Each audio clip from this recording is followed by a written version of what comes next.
Postanowiłem zbudować organową klawiaturę nożną, czyli pedał, ale taki do użytku domowego. Mam już dwie klawiatury ręczne w postaci dwóch keyboardów, dwa adaptery MIDI USB i działający program Hauptwerk. Nawet z moimi dwiema klawiaturami można grać na wirtualnych organach o 3 manuałach. Istnieją przecież łączniki między manuałami. Pedału brakuje. Pedał w moim wykonaniu musi być najmniej drogi jak tylko się da. Żeby nikt nie poczuł się oszukany, unikamy słowa tani. Chyba że mamy dostęp do drewna stolarskiego bez kupowania. Istotą pomysłu jest wykonanie klawiatury nożnej zakresu C wielkie do giera skreślne, czyli o 32 klawiszach, a każdy klawisz będzie uruchamiał zestick. Jeżeli potrzebujemy pedał o mniejszym zakresie, nie ma problemu, żeby z części najwyższych klawiszy zrezygnować. Zwarcia zestyków należy zamienić w sygnały MIDI. Z kolei MIDI najlepiej podłączyć do komputera za pomocą interfejsu USB. Potem tylko należy skonfigurować wirtualny pedał Hauptwerka do zakresu klawiszy, u mnie C kontra do giera skreślnego. Konwersję zwarcia ze styków na sygnał MIDI zapewni mi układ sprzedawany przez pana Karola Rogale, organistę spod Piły. Koszt to w zależności od negocjacji z panem Rogalą, około 150 zł. Zrezygnowałem z części urządzenia oferowanego przez pana Rogale, to jest z płytki separatorów diodowych. Kupiłem 32 tanie diody 1N4148 i płytkę montażową. Rozpoznałem układ pana Rogali i popodłączałem diody według odpowiedniego schematu. Diody oddzielające poszczególne zestyki są niezbędne ze względu na właściwości układu procesora MIDI, bo jest zbudowany na mikrokontrolerze z multipleksacją na portach i w ogóle mam nadzieję, że to jasne. Do zestawu diod dołączamy zestaw mikrołączników, które będą uruchamiane klawiszami nożnymi. Użyłem 32 łączników z przedłużonymi dźwigniami. Są dostępne w sklepach elektronicznych, jednak taniejsze okazały się te kupione w sklepie AVT. Przy konstrukcji pedału trzeba było zastosować kompromis wymiarowy. Na zbyt duży pedał nie będzie miejsca w domu, ponadto z tego pedału ma korzystać mój 11-letni syn, więc trzeba uszanować jego długość nóg oraz szerokość stopy. Opracowałem schemat budowy klawiatury. Widzimy typowy układ klawiatury nożnej, klawisze białe na przemian z czarnymi, tak jak w każdym instrumencie klawiszowym. Omówimy szczegóły techniczne poszczególnych elementów klawiatury. Profesjonalne klawisze pedału są wykonane z trwałego drewna, ładnie profilowane, wykańczane i zaopatrywane w przemyślane zawiasy i sprężyny. Mój pedał ma być ekonomiczny, więc kupiłem tanie elementy sosnowe w markecie budowlanym. Takie obrabiane listwy są dostępne jako elementy o długości 1 metra lub 2,5 metra. Jeżeli mamy czym przewieźć długą listwę ze sklepu, dłuższa wychodzi taniej przeliczając na jeden klawisz. Pomimo że starałem się znormalizować rozmiary elementów drewnianych, jednak potrzebnych będzie kilka różnych kantówek. Klawisze białe to po prostu listwa ustawiona pionowo, na sztorc. Jej wysokość to u mnie 45 mm, a szerokość 20 mm. Zatem zbudujemy klawiaturę o klawiszach szerokości 2 cm. Klawisze czarne też będą miały szerokość 2 cm, ale ich budowa jest bardziej złożona niż białych. Klawisz czarny musi przecież wystawać ponad poziom klawiszy białych, ale też powinien tworzyć dźwignię podobnie jak biały. Ta dźwignia nie może się jednak narzucać pod nogę, a więc trzeba ją ukryć, czyli obniżyć.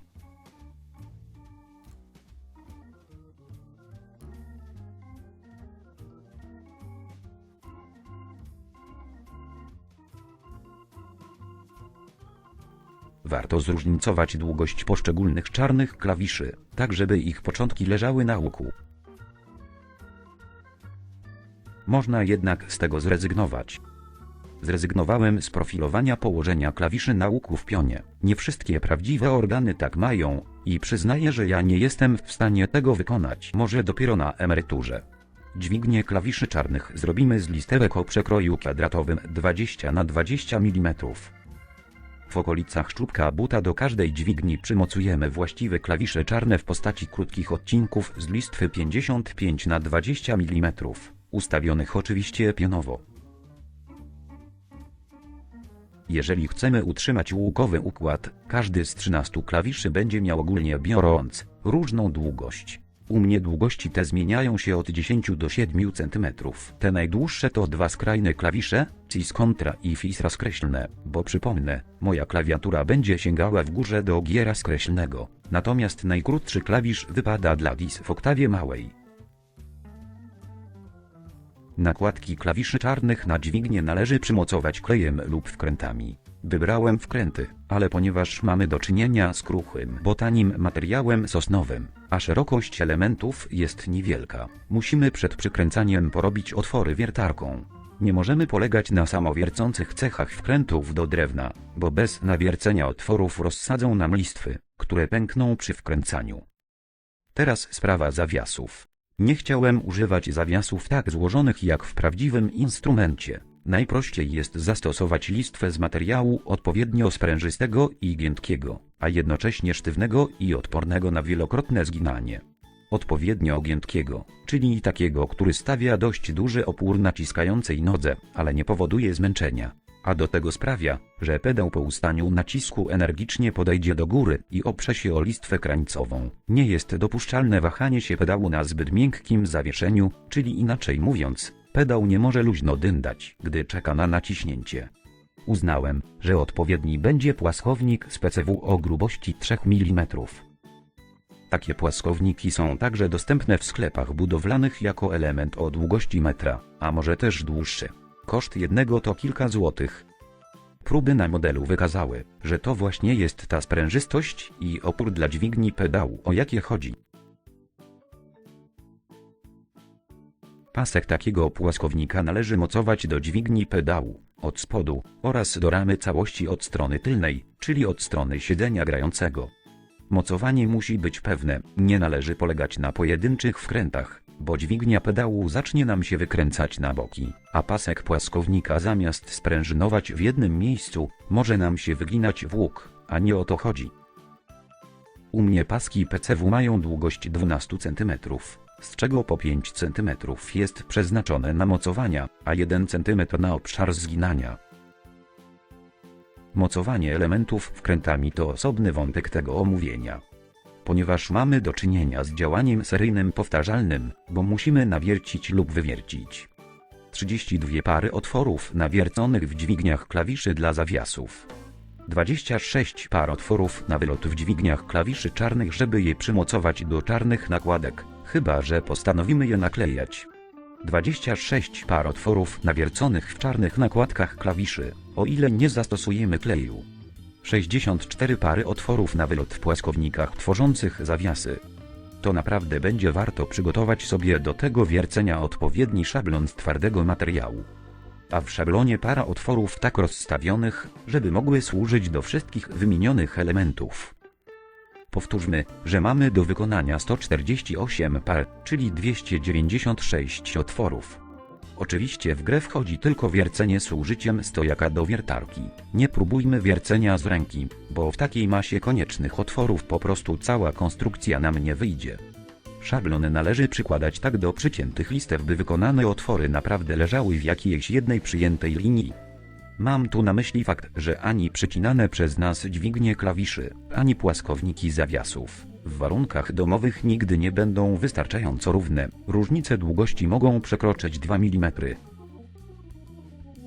Otwory w płaskownikach z PCW służących jako zawiasy warto wykonać nieco większe niż średnica wkręta, który przez ten otwór przejdzie. Zapewni to możliwość regulacji położenia dźwigni klawiszy względem zawiasów, czyli pozwoli na precyzyjną regulację równoległego położenia wszystkich klawiszy. Żeby jednak łeb wkręta nie wyszedł przez zbyt luźny otwór, proponuję stosowanie tzw. wkrętów talerzykowych. Bardzo je lubię, bo mają szeroki, ale płaski łeb. Łebki innych rodzajów wkrętów, walcowe lub soczewkowe, często za bardzo odstają od elementu. Talerzykowe wkręty nie mają tej wady. wkręty o łbach stożkowych w ogóle nie nadają się do zamocowania płaskowników zawiasów. Do innych połączeń pewnie bardziej. Pedał po ustaniu nacisku powinien energicznie powrócić do stanu poziomego. Energicznie to niestety znaczy ze stukotem, ale tym hałasem zajmiemy się za chwilę. Żeby tak się stało, pasek zawiasu musi być od strony ramy mocowany nie poziomo, lecz ukośnie. Wielkość tego skosu można dobrać samodzielnie, kierując się uzyskanym efektem i biorąc pod uwagę dostępny sposób. Ja wybrałem podstawienie listwy drewnianej i mocowanie tej ramy dla zawiasów wkrętami na skos. Każdy może tu sobie podstawić coś innego. Wydaje mi się, że mój rysunek oddaje właśnie ten kąt podniesienia, jaki jest potrzebny przy zawiasach z tworzywa sztucznego. Ten kąt można dobrać tak, żeby uzyskać opór klawiszy według własnych wymagań. Im większy kąt pochylenia obsady zawiasów, tym większy opór naciskanego klawisza. Oczywiście wszystko z umiarem, bo płaskowniki zbyt napięte w zgięciu w końcu pękną. Dodam, że rozważałem także zawiasy z wykończeniowej listwy drewnianej, też z marketu budowlanego. Wydaje mi się niepotrzebnie zbyt sztywna i trochę się boję, że w końcu pęknie, ale chyba zastosowanie takiej listwy także wchodzi w rachubę. Od tylnej strony dźwignie pedałów będą więc stabilnie umocowane poprzez zawiasy. Teraz musimy ustabilizować pionowy ruch klawisza od przedniej strony, tej przy mikrołącznikach. Pod wpływem pewnej dawnej dyskusji w internecie postanowiłem zastosować odcinki rurki z PCW. Może być także z aluminium, ale będzie drożej. Rurki osadzimy w gniazdach nawierconych w górnej i w dolnej części ramy drewnianej. Dla zaoszczędzenia pracy dobrze będzie zastosować rurki o takiej średnicy, żeby nie były konieczne dwie rurki, lewa i prawa, dla każdego klawisza, lecz żeby dwa sąsiednie klawisze oddzielała tylko jedna, za to odpowiednio gruba rurka. Teraz rozumiemy ustalone odległości między klawiszami. Taka odległość składa się z szerokości dźwigni klawisza, ze średnicy rurki prowadzącej, a możemy też powiedzieć, że z dwóch połówek średnicy rurki. Dwóch filcowych nakładek, po jednej z każdej strony dźwigni klawisza. Razem wynosi to 20, plus 5, plus 5, plus 2,5, plus 2,5, czyli 35 mm. Dodajmy do tego po pół milimetra luzu na swobodny ruch. Czyli odstępy między dźwigniami to ostatecznie 36 mm. Choć budujemy pedał tanio, nie możemy przecież zrezygnować z jego estetycznego wykończenia. Wybrałem wykończenie lakierobejcą o jasnym odcieniu dla dźwigni, a o ciemnym dla nakładek klawiszy czarnych. To te dwie małe puszki widoczne na fragmencie filmu o próbowaniu sprężystości zginania pedału.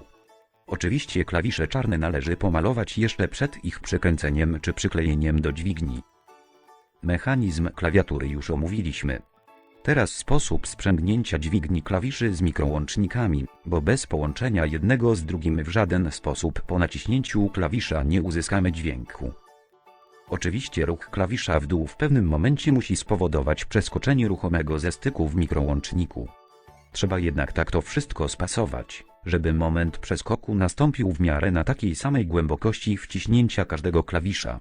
Do tego, żeby nastąpił pewnie i dość późno, przecież organista nie może bać się lekkiego położenia stopy na klawiaturze, bo klawisze od muśnięcia nogą wydadzą jakieś niekontrolowane dźwięki.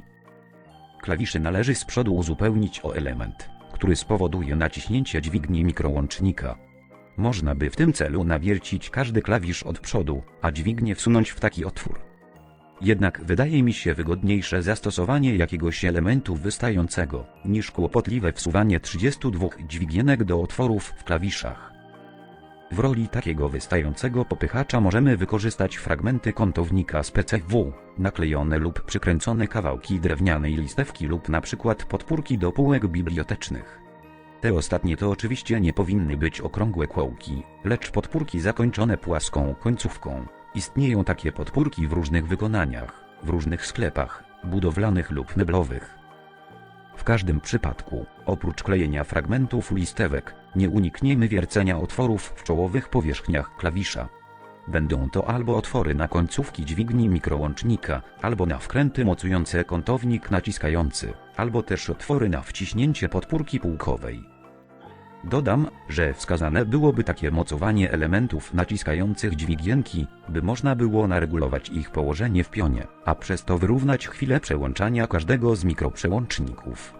Może się bowiem okazać, że przełączniki, jakimi dysponujemy, wcale równo nie przeskakują i podczas grania możemy to odczuwać w postaci różnych opóźnień w wydawaniu dźwięku. Ostatecznie taką regulację można wykonać przez doginanie dźwigienek mikrołączników. Ale wtedy lepiej kupić od razu tak o 2 mikrołączniki więcej. W zależności od budowy naszych mikroprzełączników musimy jakoś rozwiązać ich mocowanie do ramy pedału. Zestawiając całość, musimy więc kolejno zamontować 32 klawisze z przymocowanymi zawiasami z płaskowników PCW, z filcami bocznymi i elementami naciskającymi dźwignię mikroprzełączników. Mocujemy je przez zawiasy do ukośnie położonej listwy zbiorczej. 33 odcinki rurek prowadzących ruch klawiszy w pionie. 32 mikrołączniki. A ponadto gdzieś we wnętrzu ramy musimy umieścić płytki z układem konwertera MIDI i diodami. Ja postanowiłem wyprowadzić sygnał MIDI już w postaci USB, zatem w obudowie muszę zamontować także konwerter MIDI USB, o jakim już kilkakrotnie była mowa. Nie chcę się zajmować szczegółami obudowy całego pedału. Każdy musi wykończenie dopasować do własnego gustu, materiałów, którymi się dysponuje i także do liczby klawiszy, w jaką został wyposażony pedał. Należy jednak pamiętać o kilku sprawach. Obudowa musi mieścić płytki elektroniki. Przednia część klawisza, czyli ta, która uruchamia mikrołączniki, musi być ukryta pod pokrywą, dlatego nakładki klawiszy czarnych nie sięgają krańca dźwigni. Pokrywa ta musi być wyposażona w jakieś elementy tłumiące stukot powracającego sprężyście klawisza. Ja zaproponowałem podkładki filcowe, ale można rozważać elementy bardziej elastyczne, jak na przykład grube samoprzylepne uszczelki profilowe do okien. Być może takie elementy stłumią stukot bardziej niż filc, który jest dość twardy. W podobne lub takie same elementy tłumiące stukot należy wyposażyć dolną część obudowy, tak by po naciśnięciu klawisza hałas także został stłumiony. Górna pokrywa przedniej części klawiszy musi być na takiej wysokości, by po uwzględnieniu grubości elementów tłumiących stukot, każdy klawisz leżał poziomo, a naciśnięcie klawisza umożliwiło jego ruch w zakresie pewnego przełączenia mikrołącznika, i tu uwzględniamy grubość dolnej podkładki tłumiącej hałas. Obudowa pedału musi być usztywniona. Zapewnimy też sztywność na 2 sposoby. Wzmocnimy wszystkie narożniki za pomocą trójkątnych elementów wykonanych np. ze sklejki. Połączymy tylną i przednią część ramy za pomocą listew lub prętów zapobiegających wyginaniu. Takie usztywnienie należy wykonać co najmniej raz na środku szerokości obudowy. Ja proponuję 2 połączenia w mniej więcej po 1/3 szerokości. Zamontowanie trójkątów ze sklejki spowoduje podniesienie pedału ponad podłogę właśnie o grubość sklejki. Jeżeli ktoś chce tego uniknąć lub nie dysponuje sklejką, może zastosować np. sztywne płaskowniki metalowe mocowane na skos pod kątem 45 stopni, tak jak najdłuższe boki trójkąta ze sklejki. Aby w domu zapewnić spokój, w tym przypadku proponuję na te metalowe płaskowniki nakleić podkładki meblowe z filcu. Unikniemy zadrapań na podłodze. Inna możliwość usztywniania to zastosowanie we wnętrzu ramy narożnikowych kątowników meblowych dostępnych w sklepach budowlanych. Ale muszą to być naprawdę sztywne elementy z metalu. Popularne kątowniki z tworzywa sztucznego są zbyt elastyczne i niczego nam nie usztywnią. Najbardziej ramę wzmocniłaby płyta ze sklejki tworząca dolną pokrywę pedału. Ale przecież nasze dzieło w ogóle nie wymaga zamykania od spodu, pedał będzie niepotrzebnie gromadził brud, ponadto tak wykonany pedał będzie ciężki, a przecież czasami trzeba go będzie podnieść. Pręty lub listwy łączące krawędź tylną i przednią muszą być na tyle wąskie, by nie przeszkadzały w ruchu dźwigni klawiszy. Należy je mocować możliwie nisko, tuż przy podłodze. I znów przypominam, że skoro będą to wąskie listwy lub okrągłe pręty drewniane, należy pod wkręty mocujące wykonać otwory wiertarką, by uniknąć ich rozsadzenia. Oczywiście usztywnienia mogą być wykonane z nagwintowanych prętów metalowych, jeżeli takie rozwiązanie nie wyda nam się nieestetyczne. Na koniec obudowę pedału wykończymy lakierobejcą, bo w puszkach na pewno coś pozostało po lakierowaniu klawiszy, prawda? Sprawy mechaniczne mamy za sobą, teraz elektronika. Musimy połączyć kilka zespołów, płytkę konwertera MIDI pana Rogali z płytką separatorów diodowych. Poszczególne klawisze z płytką separatorów diodowych. Procesor MIDI z konwerterem MIDI USB. A do procesora MIDI doprowadzić zasilanie napięciem od 9 do 12 V. Procesor MIDI z diodami najlepiej połączyć przewodem taśmowym wyposażonym w odpowiednie złącza zaciskane pasujące do wyprowadzeń szpilkowych na płytce. U mnie wystarczy złącze z jednej strony, bo diody zamontowałem na płytce uniwersalnej i muszę na niej lutować. Oryginalna płytka diod od pana Rogali ma oczywiście także złącze szpilkowe. Od każdego mikrołącznika musimy poprowadzić parę przewodów do odpowiednich punktów na płytce diodowej. Z jednej strony jest to zawsze anoda diody przypisanej do dźwięku, a z drugiej szyna zbiorcza łączona następnie z portami konwertera.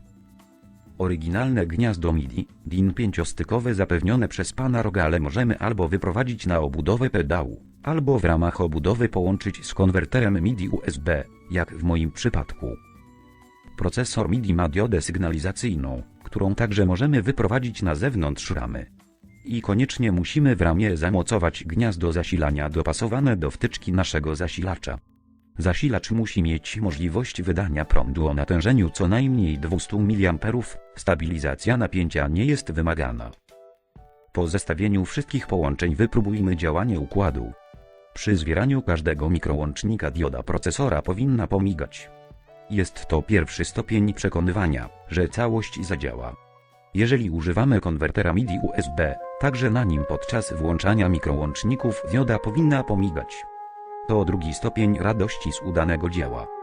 Trzeci stopień osiągniemy, gdy połączymy się z komputerem, uruchomimy Hauptwerk, załadujemy ulubione organy, włączymy choć jeden rejestr w pedale wirtualnych organów i zaczniemy konfigurować zakres dźwięków, jak już to wcześniej pokazywałem. Czy mogę gratulować? Tak? To bardzo się cieszę. Teraz tylko należy wszystkie klawisze trwale umieścić w obudowie, zapewnić ich współpracę z mikrołącznikami, ewentualnie wyrównać czasy zadziałania łączników i ćwiczyć i jeszcze raz ćwiczyć. Tak, aby szybko dojść do takiej swobody gry, jaką ma mój ulubieniec, sympatyczny i dobrze rokujący holenderski organista Gert van Hoof. Obejrzyjmy i posłuchajmy.